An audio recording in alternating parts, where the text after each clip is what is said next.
Let's go ahead and get started. It's a little past 7, and today we are kicking off our speaker series. I got to kick you off with the speaker series. It's such a nice day, so I'm like, oh, okay, it's gonna be a small crowd. That'll be right. No, I really love talking about my day. My day job is actually talking about recycling and compost and zero waste and running programs locally here in Stevens Point. But before we get started, we're going to do a few announcements. Midge, do you want to come on up, or Steve? Both of you? Okay, we are our bird seed sale coordinators here. We are grateful for you. So I'm Midge Hall. My husband Steve's over there. We've been the bird seed sale coordinators for this year and the past 2 years. We are forever grateful to John Munson for the beautiful setup he gave us. It made it really easy to take it over, and I will never stop thanking him. So right now the bird seed sale is going very well. We're halfway through September, a little bit more. We have 50 total sales, 46 online, 4 by mail.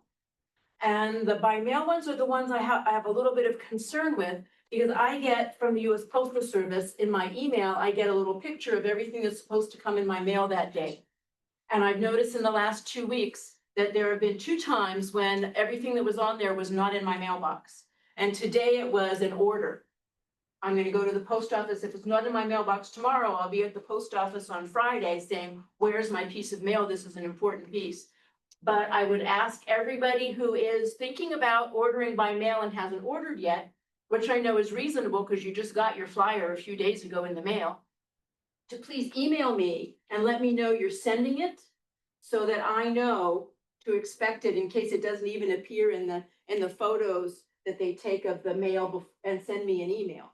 So I am very concerned about that this year. Because then, as I said, in the last 2 weeks, 2 pieces of mail that I saw in my email were supposed to come were not in my mailbox. The first one wasn't that important. We could find the information out another way. So I didn't get upset about it, but now I'm upset. This just happened this afternoon. So yes, I'm upset. So, but please do order online. Those orders are working beautifully. And if you want to order by mail, please do so also, but let me know, call me, or my email address and phone number are on the Alas website, so please just contact me and let me know. So we have a backup. The person who did order is Freya Anderson. That's the one I did not get today. I'm hoping to get tomorrow, but if Freya is listening, please contact me, because I have no idea what your order is, and your check is somewhere in the US Postal Service system.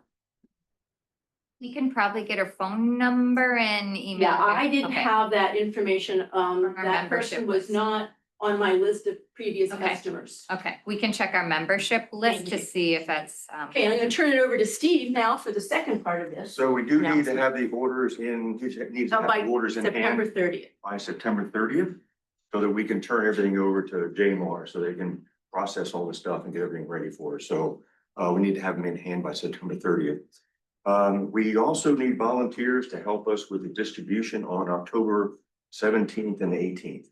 I'm going to pass around the sign-up sheet for anybody here who's interested.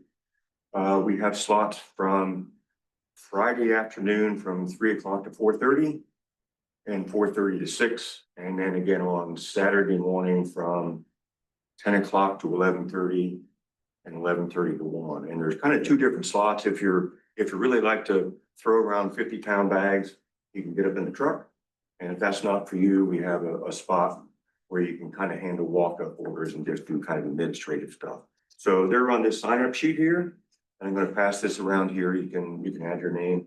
If you need to go back home and check your schedule before you sign up, there's this lastbirdseedsale@gmail.com that's on here that you can just email. That'll get to Midge and me, and we can plug into the schedule at that point. So if you're interested, you can sign up here. There's 1 page for Friday, and if I get my fingers to work, another page for Saturday. So that's what it is. So I'll just pass that around. I'll stick the pen in. And for those who are at home watching this on Zoom, please just email us if you're interested in volunteering, and we'll find a slot for you. Yep, we've had great participation before, so thank you. Thank you in advance. Appreciate it. That's really fun to even get involved and be part of that day. It was fun. Walter, did you want to give an announcement to the group? Yes, just Okay. very brief. I'm pretty sure this topic would be of interest to this group. I stumbled upon a magazine, Our Wisconsin. I think I knew about it. The June, July issue, I was at Emma J's for ice cream, and I bumped into the magazine. I go to there for ice cream, not for the magazines. But as I'm browsing through the magazine, Kestrel's on the Buena Vista. Has anyone seen that? By Tom Davis. And that topic comes up in the meetings, does it not? The Yeah. ending of the Kestrels. So it's a good article. And does anybody remember Tom Davis? Did he work for the DNR a number of years ago or out at I do not know Tom Davis, no. I bet Amber, Janet might know. But Or Brad. if you stumble upon it, it's a good article. Again, I only go to our Wisconsin once in a while. I'm still a fan of Wisconsin Trails, which is not published anymore, but I have 35 years back, an archive on shelves. Well, great. Thanks for sharing that. We appreciate that. I think I will turn that light down a little bit so you can see the screens a bit better.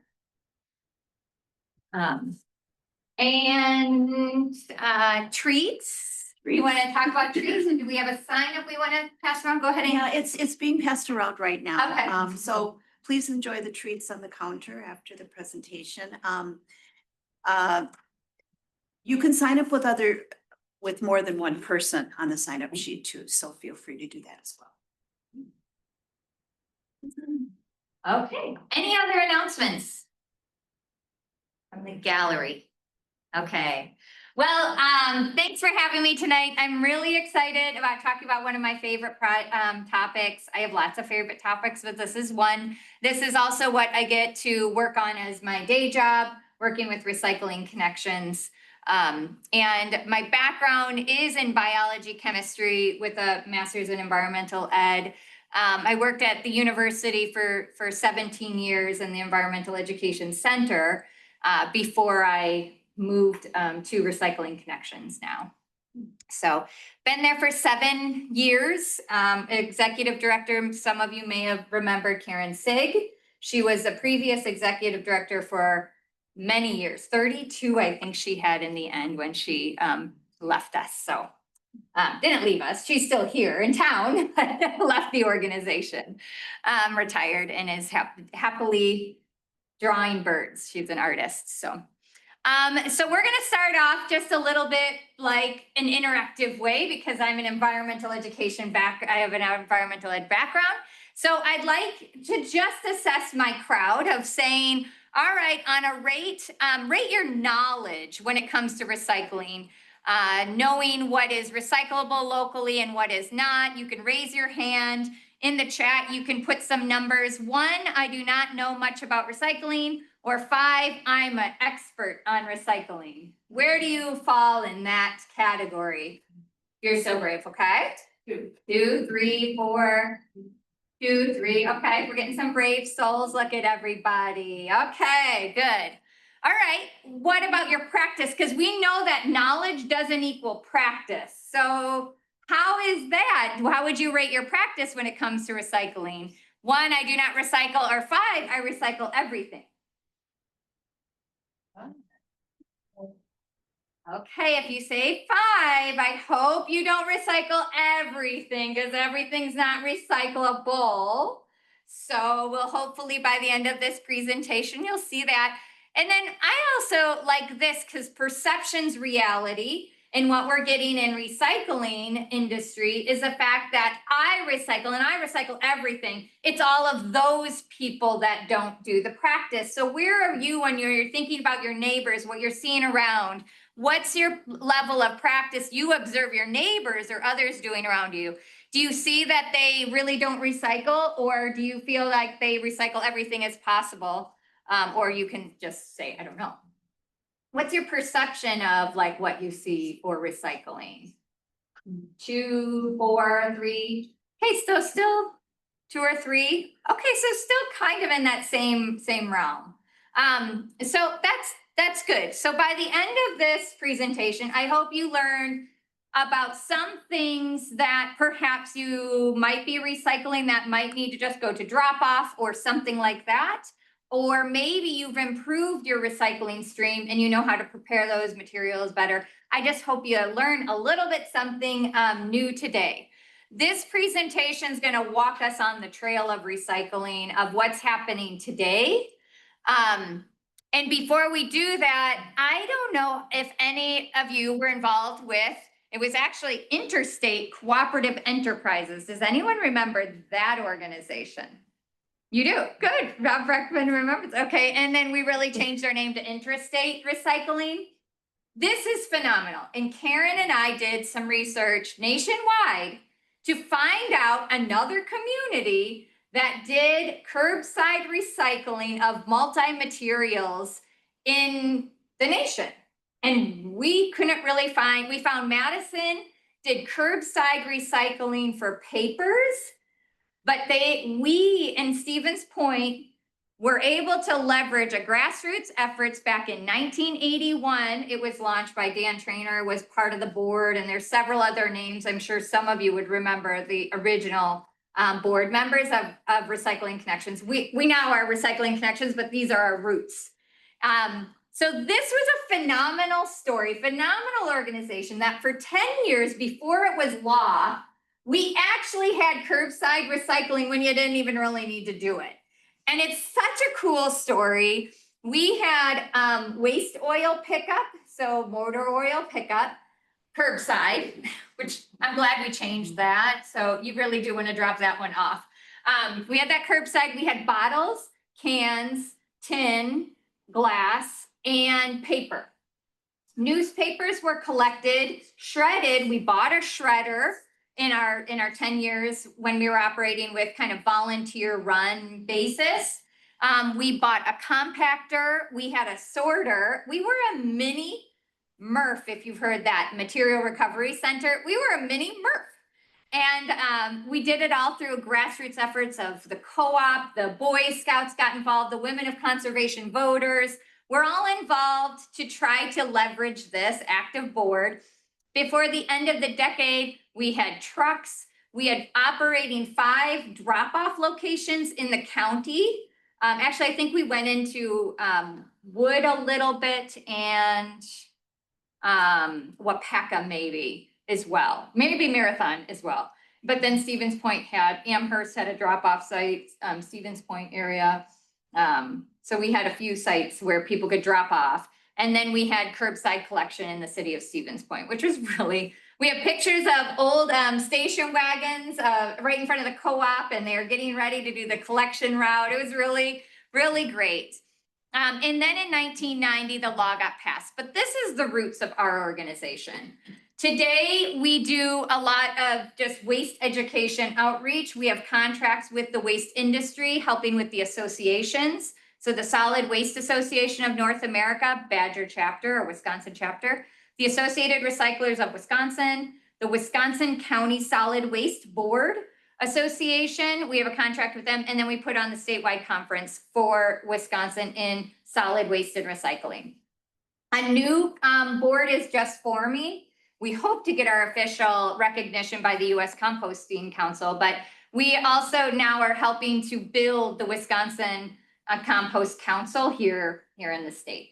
So all composters across the state really are feeling like they don't have that voice of industry voice. So we're helping with our background to get them launched. So that's very exciting. And we have our petition in to national, and they just hopefully will get us on the agenda and allow us to operate as a chapter. So those are the things that I get to do in kind of my daily life of supporting that industry.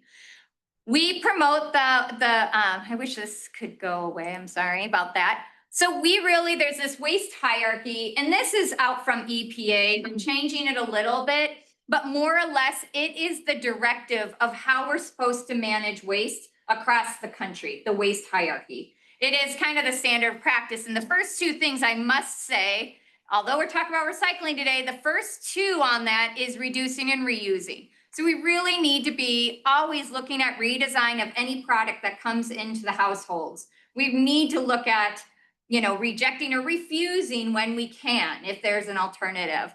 If you're out and about at fast food, making sure you have your reusables in your car. So I carry around a set of 3 straws because I have 2 kids and silverware. And so when we're going through Culver's, we always refuse no straws or silverware. We have them all in the car. We keep that as practice because it's just about that reducing and refusing, you know, things we don't need to bring out.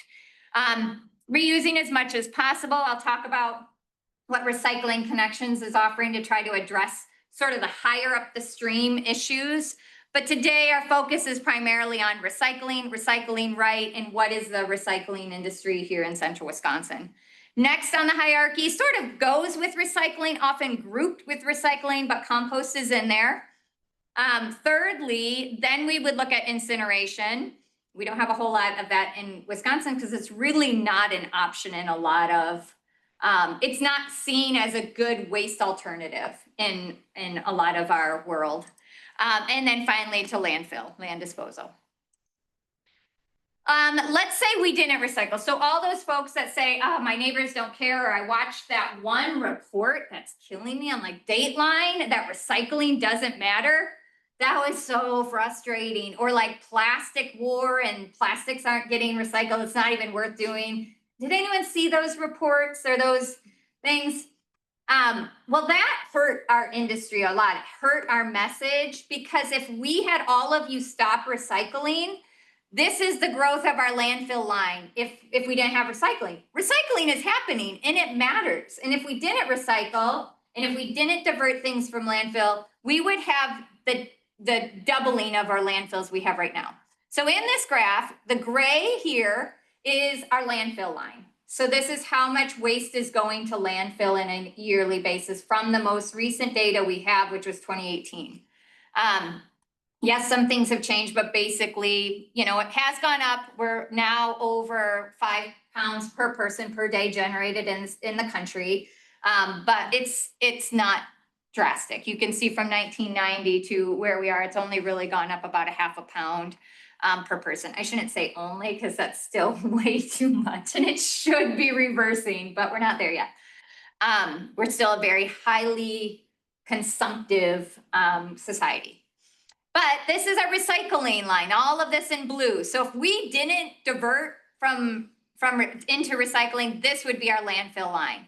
This middle line here is actually, they say compost, but really what this is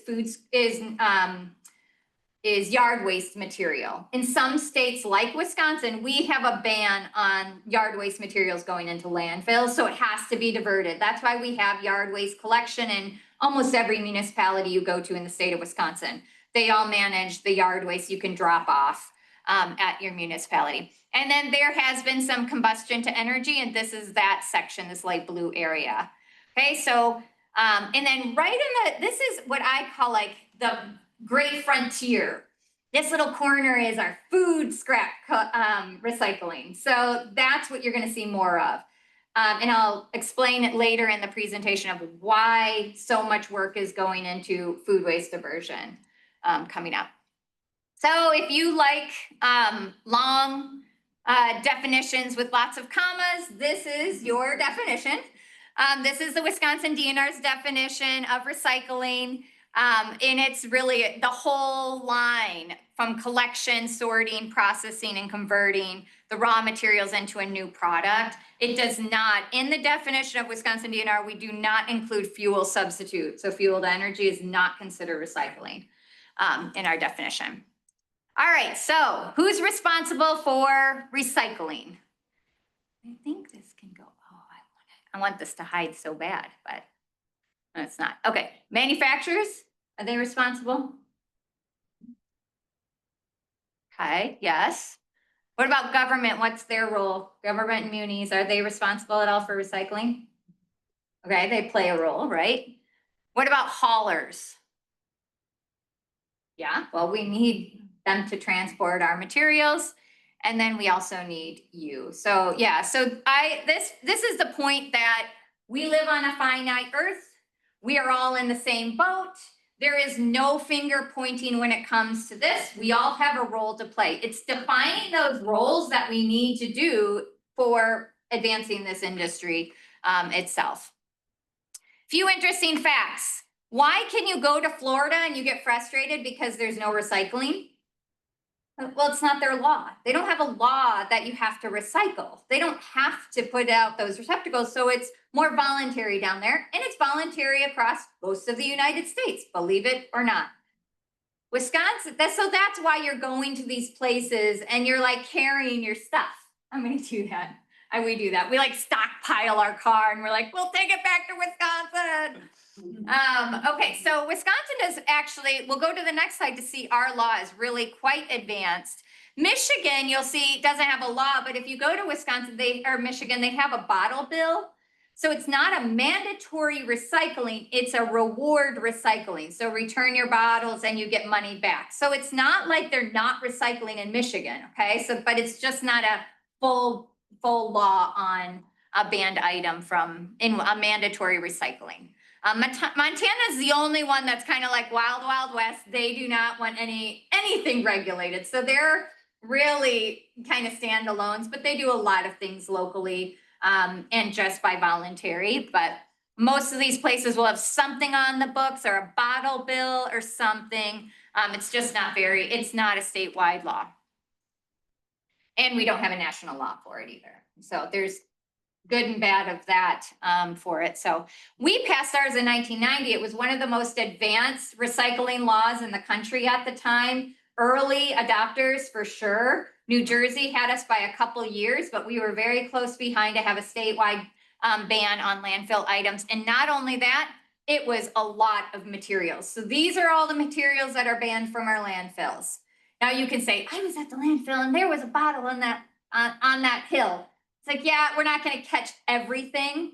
And there's some things that are just too contaminated. They're best in a landfill. But for the far majority, if our landfill operator sees a truck come in and they unload all of these glass bottles, or if they unload some plastic bottles or cans, they will be fined for that activity. So the haulers will get docked.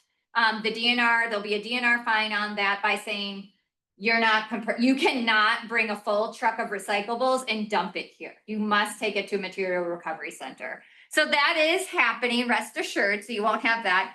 But, pieces here and there will get in to the landfill. And we added electronics ban in 2010. We also added an effective recycling program, so we have mandatory education and outreach on this. So every municipality is required to do education, offer collection one way or another, whether it's curbside or drop-off, depending on the size of your community. And then there's some type of mechanism for enforcement, who to call when you see that there is a violation or a dumping on the roadside, things like that. We all know this, when we come to recycling, it is the full cycle. Some people are using recycling terminology a little bit wrong, where it's really reuse or things like that, but I won't get too far in the weeds on this. But for the basic understanding, it's a full journey. So there's a lot of pieces and players. It's a job creation kind of industry. So that's what's so great about it, but it's not free. So many people say, oh, they're recycling, they're getting money for that commodity. Actually, there's a lot of people involved with that whole industry. It's not just free, but it's definitely the right thing to do. So that's the important. How many people remember the history of this kind of collection curbside? This is sort of what our garages look like and our curbside. Well, we don't do it that way. And it's kind of good we don't. We've advanced our collection now to a single stream or dual. There is some debate on the efficiency of dual versus single. Single stream allows you to put paper, all of your containers, all your metals into one, where dual collection is typically breaking out recyclables and paper being sort of separate. And now you're going to start to see compost as well pop up as another bin there. Really in most communities in Wisconsin, we're doing single stream. We're not putting our food waste in there, but single stream recycling is our main thing. And since we've gone to that, some people say, well, don't you contaminate the paper a lot by that? Or like you're mixing it all together so you don't have a good product. And it's not totally true. We actually get more participation of people giving materials, and the advancements of technology to sort it out has advanced, so we can actually bale a lot more material by having everybody just simplify your curbside, put it all in the same bin. The machinery will sort it out. Some of that stuff will get kind of soiled and will have to be pulled off the line and landfilled, but the far majority of the collection has greatly increased, making our bale marketability higher, getting more money because you're baling more product. But the market's giving us a lot of crazy things. So we're getting plastics in all shapes and sizes because it's unregulated how you provide those plastics to us. So it's very confusing for the consumer, and it's confusing for even me. We have debates at our office all the time of like, well, this came in, I got this at the grocery store. What do I do with this one? And it's a mold, or it's a funny shape, or it's a weird color, or you crinkle it and you're like, what kind of plastic is this? And you don't know. And we just don't know. So it does get confusing, but we're going to follow a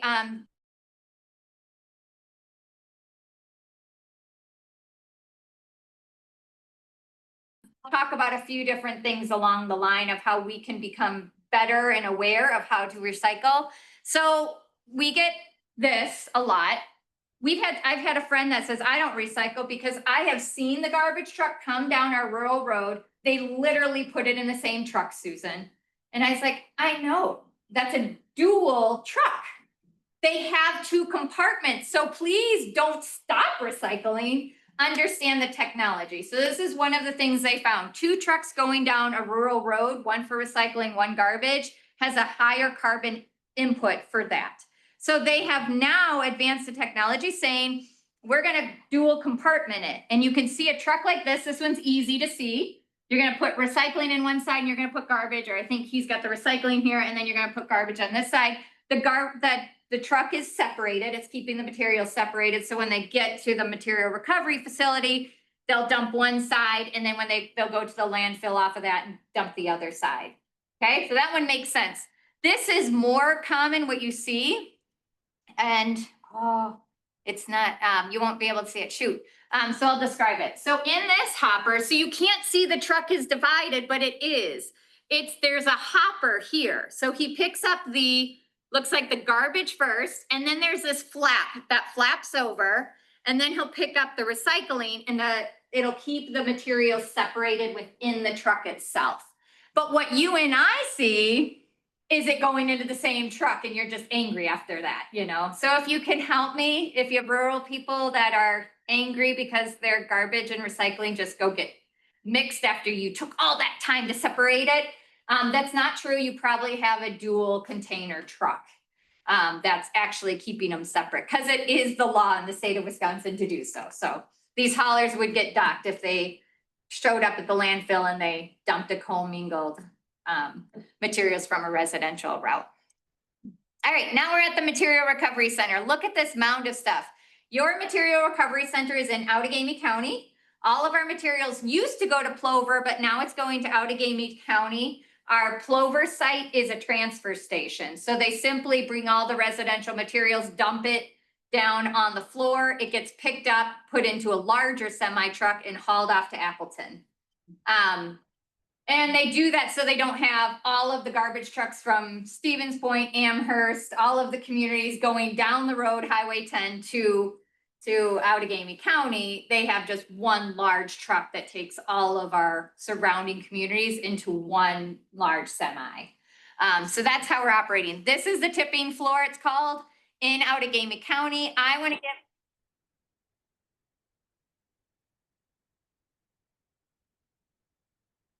fine. I don't know if you can hear that, but ooh, that's a little better. I can speak over this a little bit. What do you notice on this truck right now? A mixture of stuff. There's something that's not good. Dangling thing, yeah. Yeah, that dangling, we call them tanglers. This operator saw this tangling chain and he knew if this goes up and into the operation, the whole system has to shut down because all the moving parts on all of our materials are, it's gonna mess up the system. We're gonna lose time. We have to stop the line. We have to have workers dangerously crawl up into the machines, cut it out, and so they can resume process. We do not want anything tangling. You have to see that everything is moving in this system. That is really a big problem. Good for him for noticing it. He redumped it, they pulled it out, and then they went back to work on that. So very cool stuff on that. What was it? What was the tangling? Just. I think it looks like a plastic chain, a chain link, or maybe it was metal and just lined with something, but it's landfill now. So that is gonna go into the trash on that one. So we really don't want this. In fact, this was the next, glass is actually dropped out from gravity feed. It goes up the first conveyor.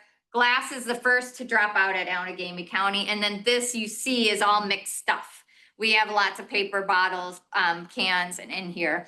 And when this came through, when we were doing our tour, there was a full sheet, like a clothing sheet, like a bed sheet that came up on here. I didn't get that video of it, but you know, here's Jordan. He's a really great employee there that does a wonderful job with the tours. And he's like just pulling bags. He's pulling all these things that are not supposed to be on the lines. This is the first check, maybe second, because glass goes out and then this goes in before kind of our quality control check.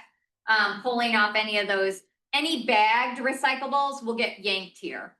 They might be opened up and put back on the line, but there may not be time because this conveyor is just moving. If you can imagine the kind of work these guys, these men and women do on the line.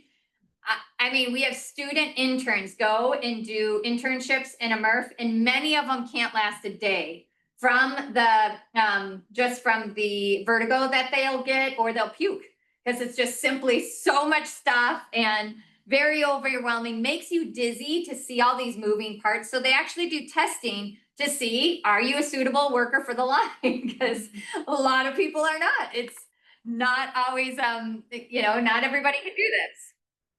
The next sorting spot, we take off two-dimensional items. So your two-dimensional items are paper.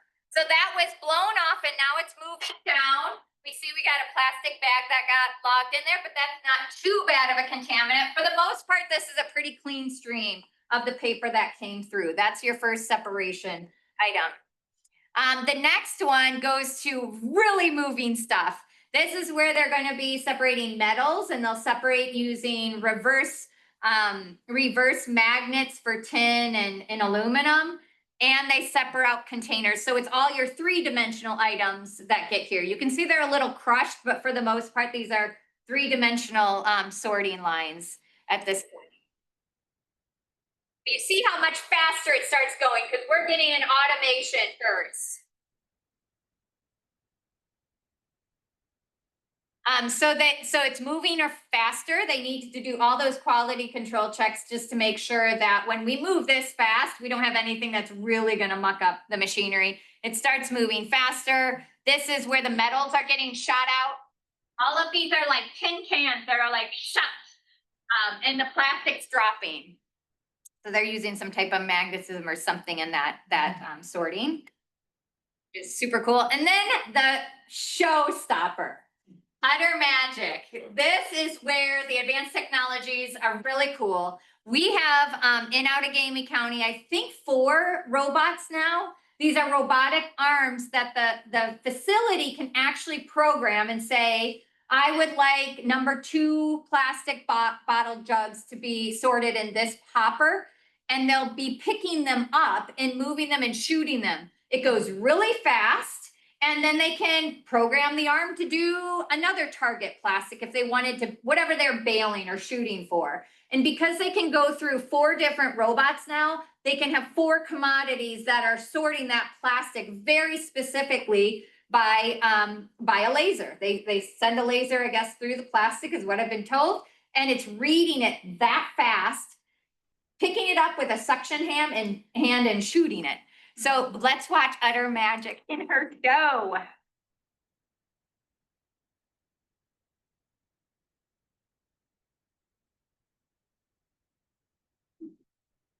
That's so cool. So it really has allowed us to kind of advance that technology, get cleaner streams in our sorting, especially when it comes to plastics. We can't keep up with the manufacturers, what they're giving us, but this is allowing us to at least get some really good cleaner streams of our plastics or other commodities. So that's exciting. So 5 tips for you to become a better recycler. Make sure you flatten those boxes. So your machines will see glass first, then they're gonna see 2-dimensional, then they're gonna see 3-dimensional. Anything 2-dimensional that's not paper will get sorted with paper. So if you think about right now you can buy a 6-pack of beer and it comes with that ring top that says I'm recyclable or recycle me. Well, you can, it's true that plastic is recyclable, but the way the machines are gonna see that is a 2-dimensional flat plastic. So that typically is going to actually be a contaminant more than it will get into the plastic line, just the way that we're sorting things. So you can always take those back to the brewer or to a microbrew to see if they could reuse those. Otherwise, it's our best advice to throw those in the trash because they're only gonna contaminate the paper load. When they go to the paper mill, yeah, they're gonna go into a hopper of water and they're gonna churn out and then it will just be landfilled. But now that 6-pack container just traveled, so like halfway through the system, only to be landfilled when you could have just tossed it in the landfill or returned it to see if they would reuse it. So those are the types of things to just kind of like think about when you're recycling items. Don't flatten those cans and containers because we want them as 3-dimensional as possible to sort the best you can. Put the caps on too, so screw those caps on. Acceptability is not equal to recyclability. So this is something where they say, well, but it's recyclable, Susan. And I said, yeah, but it's not acceptable in our recycling line. But right here has the recycling symbol. And I'll get in this argument. And I'm like, okay, just throw it in your recycling. But just because that symbol is on something does not mean that it's going to be able to be sorted properly in the systems that we're using. So do listen to your solid waste department when of what they advise. For us, now that we're using primarily Outagamie County, you can actually look at their education and outreach and follow them. And we do some local outreach too on our social media as well. KISS, basically, do you know what KISS stands for? Keep it simple, stupid. And so it's at the curbside, we just want the 4 basic commodities. Keep it really simple and you'll do the right, you'll recycle really well. So it is your cans, it's your bottles with caps on, it's your any container for the most part, it's your glass and your paper. That's pretty much it. Are other things recyclable? Yeah, but you have to find out how to dispose of that properly or where to take that for recycling. Here's our flyers that we use, both in Marathon, Portage County, our partnerships with Recycling Connections. This is our basic, easiest, simplest advice for you. All of these things are recyclable, but they're not acceptable curbside. Okay, so that's where it gets really confusing. We're really trying to get people to understand there's like 3 levels of recycling, and many of these are drop-off only. So all accepted for recycling, but drop-off only. And please don't put these things in your curbside bin. No tires, of course, no bulbs, no pots or pans or any of these, these are problematic. This is problematic. Drop it off at your scrap metal dealer right on Water Street. The guys are so great. They always have a drop-off scrap bin. I think it's open 24 hours, I think, or at least during operations, it's always out there, so you could just actually drop off your scrap right there. If you want money for it because it might be valuable, then just wait in line or wait till the tenant comes, they'll weigh it and then they'll give you some of the money for the valuable metals. Any of the plastics can be dropped off at the grocery store. Yes, do that. It matters. Batteries, of course, no batteries should go in the recycle bin ever. And with the advancement of lithium ion batteries, it's literally a daily fire at the landfill in the MRF. And they are not big, not always big, but sometimes they are. So now material recovery facilities are now by their liability has gone up like crazy. So insurance companies are hitting MRFs pretty hard with because of the battery fires. If you heard, the one in Milwaukee completely is caught fire. We don't know if it was a battery. I think it very likely was, but they did not find what was the cause of that fire. And you don't have a MRF in Milwaukee and Waukesha anymore. And that was a shame because that one was built, I think, in 2005 or around there. State-of-the-art facility, gone 2 years ago, I think that fire was. And they are not going to be rebuilding. They're moving it to other MRFs in the area for sorting. That was huge because that's Milwaukee, Waukesha, one of our biggest community in Wisconsin. So Waste Management did build a new plant in Germantown, so they're taking a lot of the stuff, so.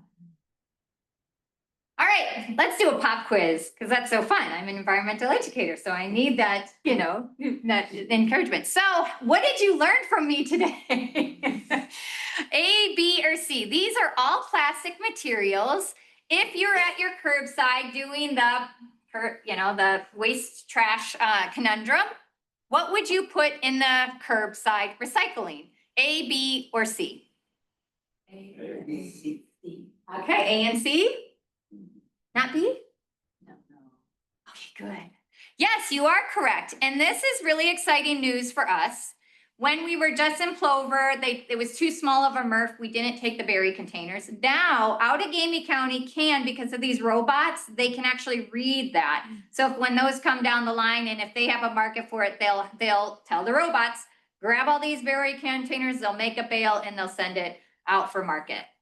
So it's really exciting. They do accept them now in your curbside bin. That was not always the case, and it's not in every community. This one kind of goes back and forth, like milk cartons kind of goes back and forth of like accepted, not accepted. But we do have a carton recycler. I did get to tour it. It's in De Pere. They're Sustana, and they're doing Starbucks coffee is getting their coffee cups are made out of recycled material. And Sustana and De Pere is one of the big plants for that. It's really a tough paper mill to get that wax coating off. It uses more chemicals to do so. So I still am not like super excited about cartons and carton recycling, but it is happening and they are doing it. It's just really tough. All right, what about glass? We have all sorts of glass in here. We have a Pyrex, we have a bowl, we have a little ceramic and a wine bottle here. What would you put in your curbside bin recycling? B. Here, I think I hear just B? Yes, just B, the wine bottle.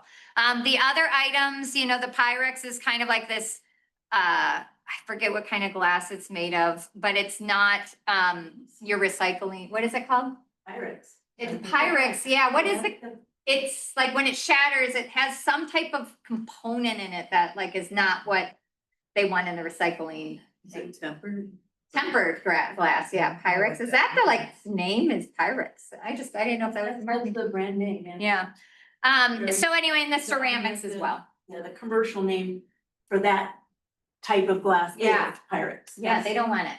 So keep it out. That's just, yeah.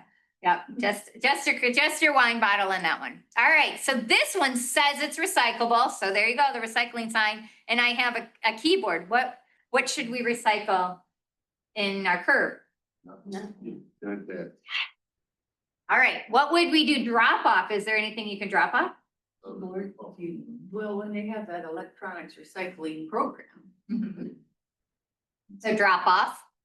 All right, so good. The keyboard is drop off. Staples is actually pretty amazing for residents. We are lucky to have one of the 3 Staples in the state of Wisconsin. You can take a lot of these materials to them, no charge, batteries, all the electronics, consoles. If you're not sure, take it to Staples. They very likely will take it. Even though this says it's recyclable, this is where it gets confusing. It's not. Styrofoam, terrible. Outagamie County actually does have a styrofoam depository, so you can bring your styrofoam there, and they make bricks. So they're taking this item that's 95% air, and it's really only 5% plastic. So don't feel too sad that this foam is not recyclable, because it's really not a lot of commodity in it anyway. It goes into landfill and it flattens, and it's really not adding to the growth of landfills all that much, like other things like sofas and mattresses. But there is styrene in Weston that also has some drop off. They want the bulk white packing styrofoam. They wouldn't want this black stuff.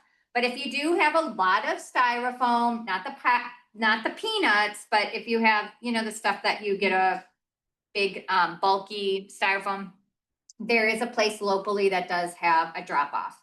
Styrene products in Weston, I believe it's Weston, could be Schofield, that has a public drop off for that. If you're in the area, it's probably not worth, a special trip, but if you happen to be in the area, that's all right. The conundrum of crazy shapes and sizes of plastics and pumps. What do you think of this one?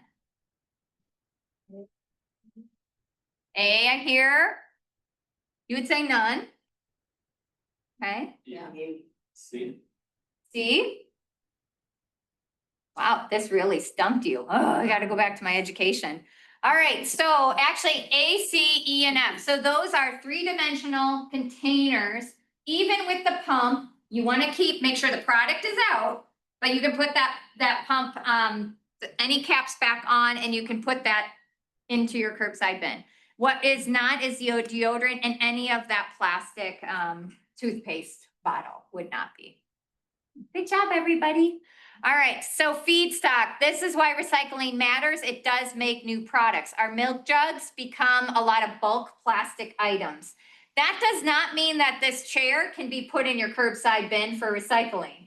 What happened? It's the wrong shape. It's a weird mold. It's not going to go through that machinery. We don't want it there. You might be able to find a bulk plastic drop off, but right now we don't have, a really good way. That's going to be trash after this. So we're going to recycle the milk jug. It can make another product. And that's typical with plastics. Plastics, we really only have about 2 or 3 cycles of recycling anyway for plastics before those polymers are just really not very useful. Plastics are a problem because they just don't have a long time recyclability. Paper, on the other hand, those fibers can actually recycle about 6 to 8 times and still be quite good fiber material. So you get a lot more cycles out of paper product. And then we're in a paper industry state, so please support your local paper mills. Metals are forever recyclable. So if you keep them clean, you keep them in the recycling, they can always be melted down and made into new product. And this still, I'm not sure about, but I know it's true. Like I have hard time understanding plastic bottles to carpet. Like these two things don't make sense to me, but it's true. They will make these, plastic bottles will be made into clothing and carpets is what they do with that. Believe it or not, but you should believe it because it is true. But I love that. It's just kind of crazy. They pelletize the plastic and then they send it to the manufacturer and they're able to make these products like this.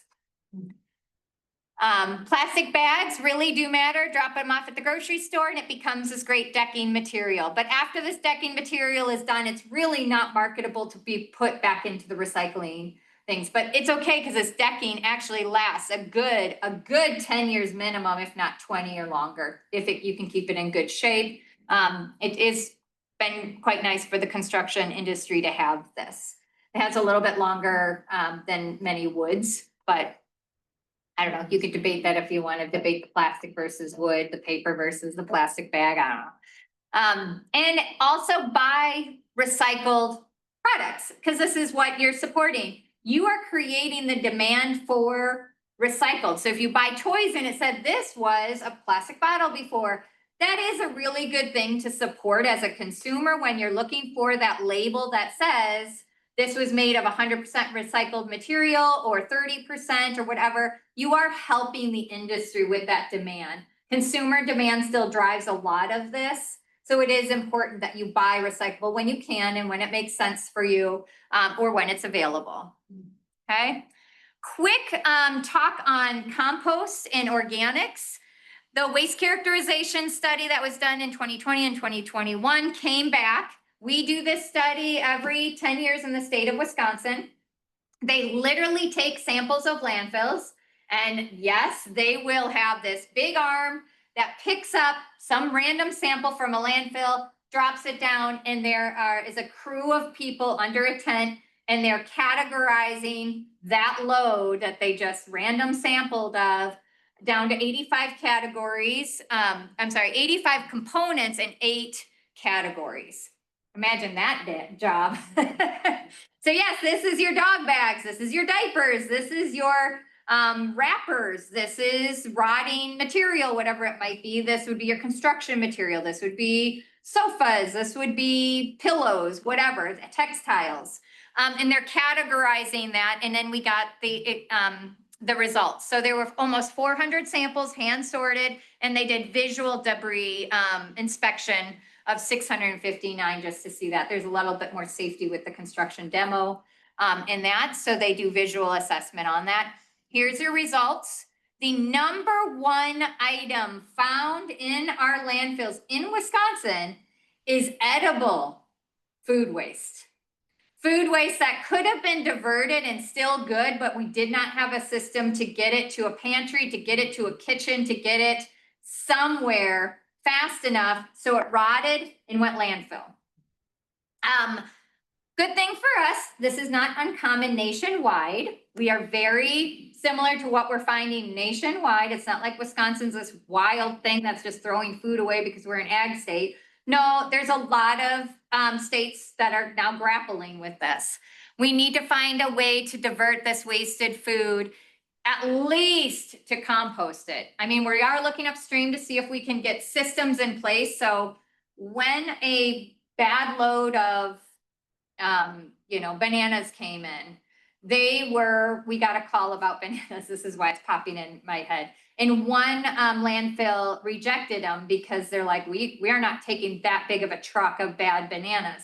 And it simply was one of those days where it hit like 100 degrees. The truck that it was in was not refrigerated. It didn't have climate control. All the bananas were gone. Now you have this huge semi truck of bananas that need to go somewhere. You don't want it sitting too long.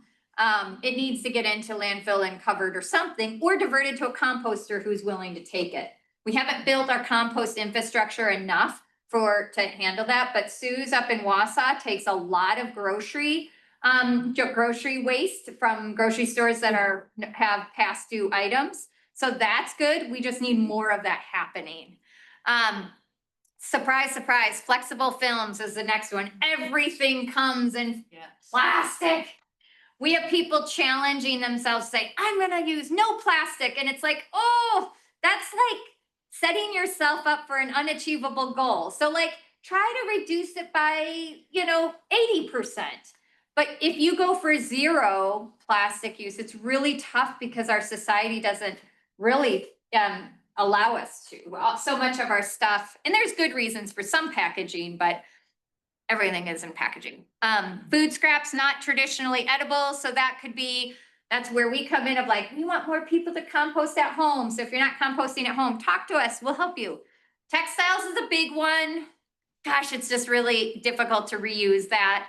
And this is stuff that wouldn't be no longer good.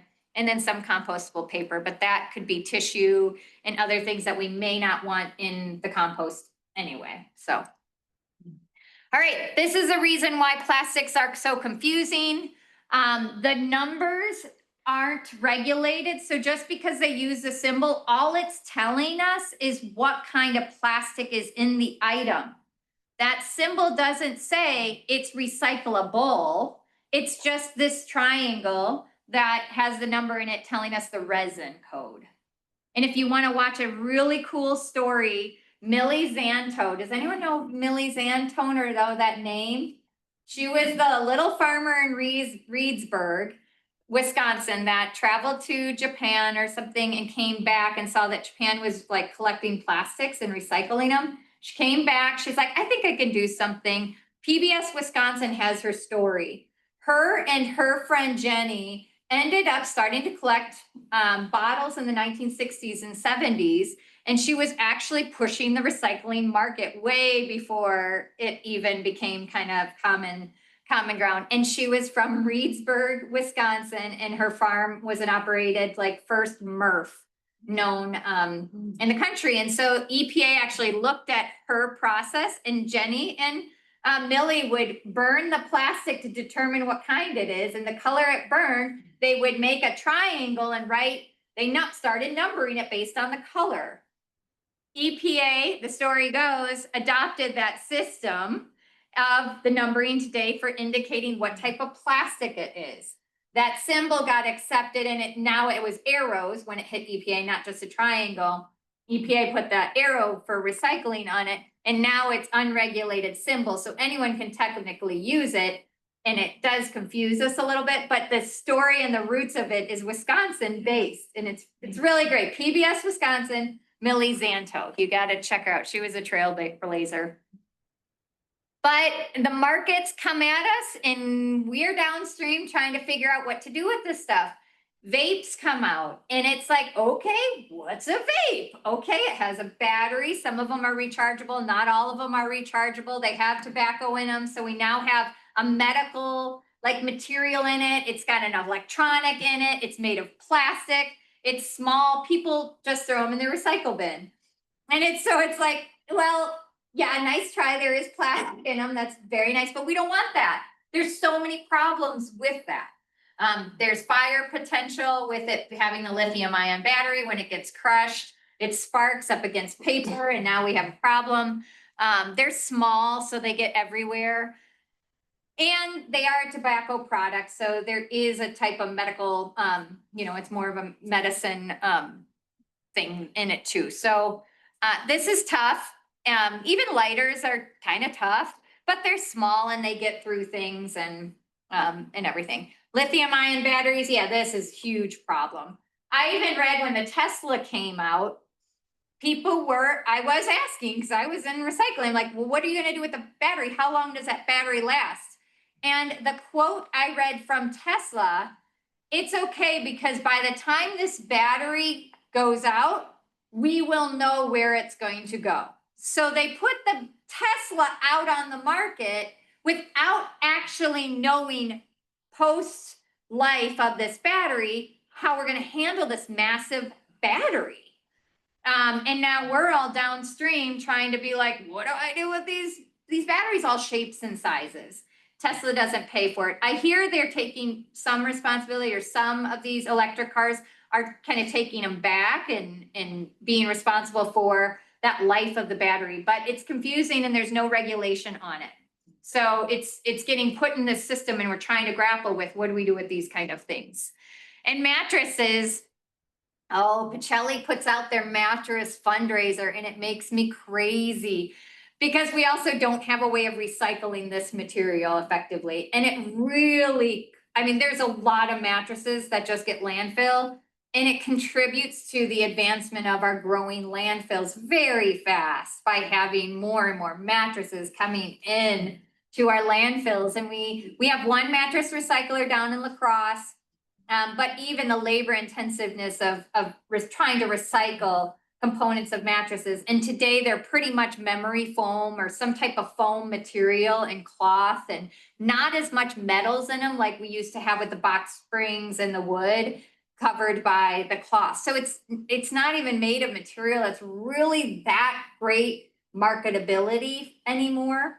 Unregulated, so they can really throw anything at us, whatever they want to make that mattress out of. So it's tough. But I love this because these are you have a lot of creative minds. You get people that care, of what to do with it. And they really do want to divert it the best they can, but sometimes we don't have a place to put it.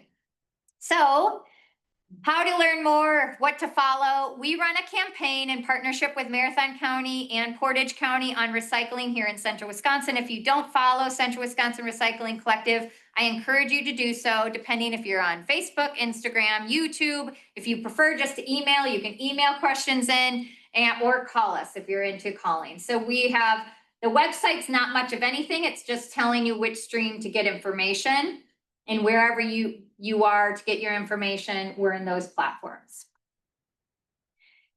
This is our up and coming stuff. So Recycling Connections today, we are really trying to push more of the zero waste or the reuse world as much as possible. So we now are glorified dishwashers, and you can borrow our dishes free for up to 25 dish sets. Just borrow that, what's called the party kit. The party kit has dishes, bowls, and silverware and a tablecloth for your next party event. And so if you have a lot of people coming over, you don't have enough dishes at home, come on over. You can borrow our kit. There's no cost to you for it. Just return it clean. If you'd prefer that we wash it for you, we'll keep your $25 deposit and we'll wash it for you. We have dish sets up to 200. So if you're doing a bigger event, if you're at the NCCT dinner coming up, North Central Conservancy Trust has partnered with us for 3 years now, and they use our dishes for this to make sure it's more zero waste, low waste event. And that actually gets to be a fee. It's about $1 a play set to try to get more people to be using dishes and not using disposables. So help us get the word out about that one. I'm really proud of that program. We also do consultations if people want to look at their waste or have us do waste audits. We're really into food diversion. We do compost education like crazy. It's really my favorite topic, soil health and compost. Really pushing low waste lifestyles, and our first ever pumpkin smash is happening this year. So smashing pumpkins, if you're into that. I grew up where they like roll pumpkins down the street. In the Chicago area, that was a big thing to do. So don't roll them in the street, but you can bring them to us. We're going to work with Kelly Adlington with Bucket Ruckus. She's our composter locally. She'll be collecting the pumpkins after Halloween. So we're encouraging people not to trash their pumpkins. Bring them to us. We'll compost them, and we'll have a little, tables set up, some nonprofits there. It's going to take place at the Giving Farm. If you've heard of the Giving Farm, anyone heard of this? This is a new farm. It's an urban farm that's on Georgia Street, right by Madison Elementary School, just down the road actually here. They have a partnership with the city to have a working farm that's going to be all donated goods. This was their first year of it, so they have some demonstration plots out there, and that'll just grow year after year as we get more produce and more farming happening. We're partnering with them to put a compost demonstration site for home composters so people can learn about home composting, get started, and have a place where they can go kind of check out different compost bins. But ours is always the best. So you're gonna come away being like, I want one of those. But the pumpkin smash event will be there. We're gonna launch and do a ribbon cutting of our compost bin demonstration site that used to be at Schmeekley, if people knew that long ago. With the new auditoriums that got moved, and we haven't had one in town for a while. So we've been wanting to bring this back. So the Community Foundation helped us fund that project so we can bring that back to the community. All right, that's us. We got an award this year. That was really exciting from the Wisconsin Association of Wisconsin Recyclers of Wisconsin. So that was fun. And this is my contact information. You can see I'm quite excited about solid waste and recycling. So I hope there was something you learned today.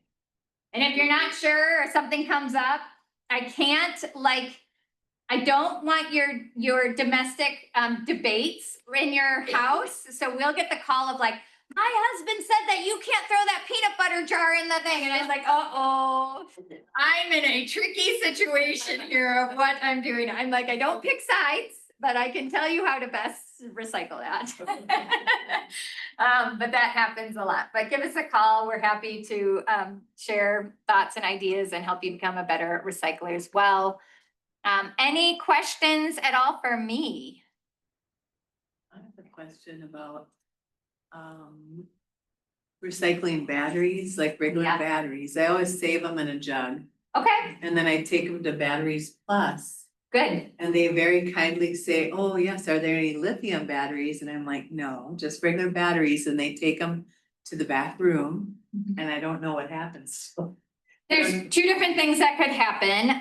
LRI is our battery recycler, kind of in the area. They're based in Green Bay and they now have few different places. I think their biggest plant is in Minneapolis. So we went and checked as well because we were sort of curious. They do have a way of taking alkaline batteries, but alkaline batteries, tell you the truth, and you might not like this, it doesn't have the worst, like the most toxic. They legally can go in the landfill. Alkaline. Our problem is alkaline batteries look exactly like a lithium ion battery.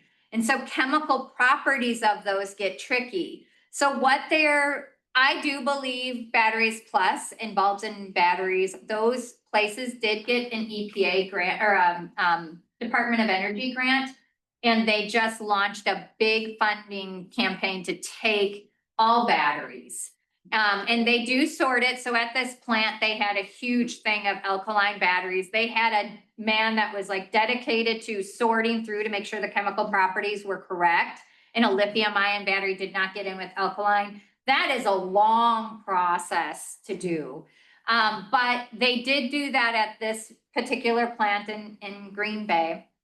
I know at the Marathon County, they'll take the alkaline batteries from you. But they will landfill any alkaline, they will keep lithium ion, and there is a charge for recycling them there. And lithium ion batteries, you can see they're all shapes and sizes too. So do know your chemistry of battery. If you can tape the joints, if you can just tape the terminals, that is a better practice for recycling because we're seeing so many fires in the landfill and at recovery facilities. Tape the terminals to keep the whole line of transport and everything safe. At Marathon County, they process all the batteries and they will tape them themselves before disposal. They'll save you time and money if you tape them yourself and bring them in. I know that's what they do, the practice, at least there. Good question. Batteries is tough, but I do appreciate people like asking about them. Yeah, Ned. Yeah, I have a couple of questions. First on lithium batteries. It's maybe I'm not getting it, but I hear all the time that we don't have enough sources of lithium from mining, and we depend on China for that. For car batteries, especially big car batteries. Yeah. Is there some way of taking the lithium? Is the technology there from these smaller batteries and stuff and accumulating whatever lithium there is? Because we do, and the battery recyclers do that. How they do the whole breaking up the material, getting the lithium, separating it from the metals, that's a job I don't know how they do. So, but that's tough, but yes, they are doing that because it's so valuable. So yeah, we want the lithium, not only because it's harmful in our society when those batteries start to bulge. We had two computers in our office and my lid wasn't closing. And so, Karen was like, yeah, I'm having problems with my, computer too. We took it to Best Buy and they're like, we're not turning this on. Your battery in here is bulging. This is why you're having troubles. Like, oh, that's interesting because we've had like glitches and we're in the industry, right? So they were like, we're going to take this. What do you need as backup? Like, what do you need to get off this computer? Because this is going immediately into, like, they didn't even want to touch it. So no, there's a lot of advancement for this battery stuff because it's so prolific in our society. For those batteries that are not lithium, just other kinds of batteries, that flashlight batteries, et cetera, and they're dead now. Did you say you can take them to Staples and there's no charge? Staples as well, yeah. Staples will take them. I'm not sure if they are getting alkaline to recycling, but you can take them there, no charge. I thought that's what you said. Yeah. Another topic is composting. you mentioned Buckus, Bucket Ruckus. Ruckus in town. Yeah. For those that don't want to mess around with it so much themselves, Correct. they'll take it away. Yep. But I've had two types of composting bins. One is the traditional, I don't know, what is it, 55-gallon black one with a lid? Yeah. If you can do the other kind, it'll be easy. Because that one, a lot of people don't want to take a pitchfork and mix it over and all that. What's the other one? And the other one is made in Canada. Mhm. It's black. It's about the size of a wide black tire. It has a foundation on rollers and you put your compost in and you rotate the bin. Yeah, so those are called tumbler systems. If you don't care about getting compost, those are great. The problem with those is those aren't tied to the earth, so you don't have free connection to free microbial activity to break down that material. Your material tends to break down more from flies which more or less become maggots and fruit flies. And that becomes a little tough for some folks. So we're not huge advocates for tumblers, but tumblers are really good for small spaces, for small gardeners, or people that really don't need the finished compost. And so that's where we say the tumblers are really good for. And we'll put those on display. We'll have people try them out. And you do need to find out what system works really well for you. We've been lucky because we've been able to get nice black compost. And there are a few flies and stuff, but we have not had many maggots. Okay, good. And You're turning that probably. and we put it in even during the winter, but you can't rotate it in the winter because it's frozen. That's right. And then by spring, it's really pretty full, you know? We'll have a talk on compost coming up too, of like how to prepare your compost for winter and things like that. That's really helpful as well. Thanks. But I think a lot of people feel really guilty. Oh, I haven't taken my pitchfork out there and turned it over. Yeah, we talk a lot. Yeah, I would love, we can do another talk on compost. We have a whole presentation on them too. Speaking of compost, there's some rumor about the city of Stevens Point thinking about a municipal composting system. Do you have any info on that? It might be. So you have Kelly Adlington in our area who is collecting our compost right now. There are several states that are now going to mandatory food waste diversion.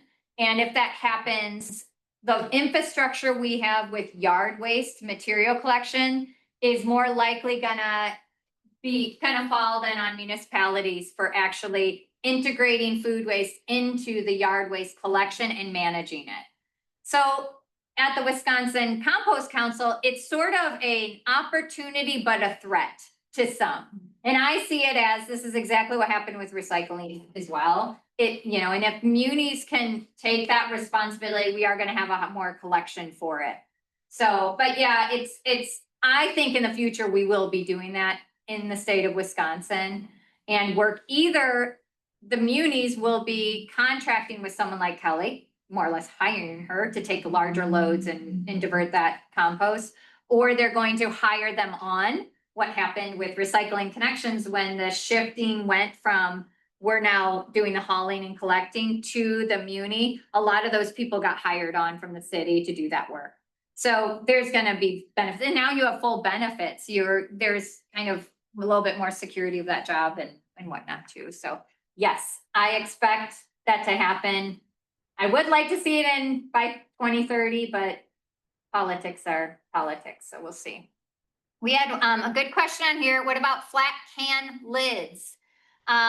If you can put them inside, you'll want to cramp the lid inside the can. It's still three-dimensional, so you'll be fine. But yes, go ahead and take the lids from your cans. If they're loose, go ahead and put them inside your can and crimp that shut. Aluminum pie pans, sorry folks, garbage.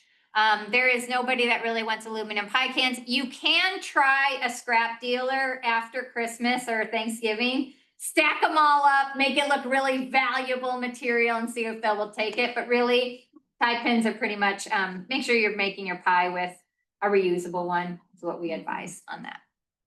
All right, Oh, go, yeah, keep going. I love this. And I love this, so thank you, Susan. Sure. So I saw, one of the slides that said, don't flatten your cans Correct. or just curbside recycling, or what happened? Like, if you take Yeah, it for to a both, recycler collecting. Yeah, I think they also would prefer that you don't because they're going to a MRF. Yep. Very likely, or they're gonna bail it. I think, on Water Street, they're actually bailing it. Yeah, and so they have a bailer for that. It does not matter on that, but I would tend to leave them still not crushed. Cause I'm saving you time. Squeeze the. Yeah. squeeze of this one. Okay, Yeah. cool.